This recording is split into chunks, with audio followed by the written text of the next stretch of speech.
our studio tour.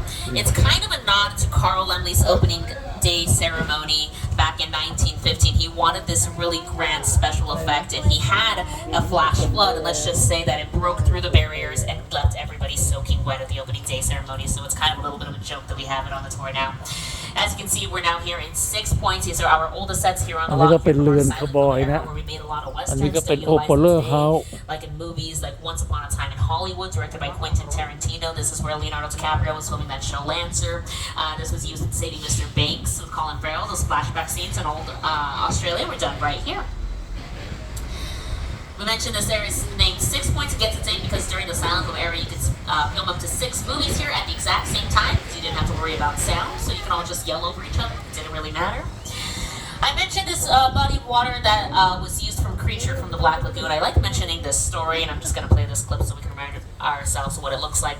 So, there's this scene in Creature from the Black Lagoon.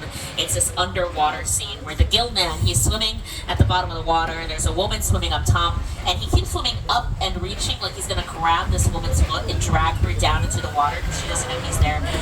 But he doesn't, and it's not really touched on later as to what that meant for the film. And this was intriguing to a young director at age 6. If you guys know the name Guillermo del Toro, he was watching this movie as a kid. He was really upset to see that there wasn't a story that furthered between those two characters throughout the film. ก่อนแล้ว But มาดู obviously นะ that จอ inspired him to create his award-winning Best Picture in the Shape of Water. You guys know that movie completely based off of those two characters. And I like saying that story because if any of you have ever felt like Hollywood's not making movies you want to see or telling stories you want to hear, write them yourselves. You never know if you have the Academy Award winning idea, even if you're 6 years old.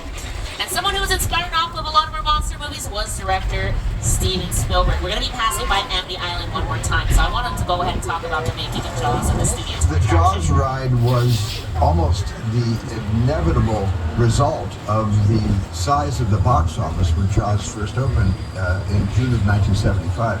And that was really the first time I ever got involved in the creation of a ride. It was a great honor to be invited into a creative circle of tremendous designers at Universal that were trying to figure out how to replicate what the movie had done to audiences in a real way by building a physical shark that would come out of the water and terrify tourists as they were sitting in the tram.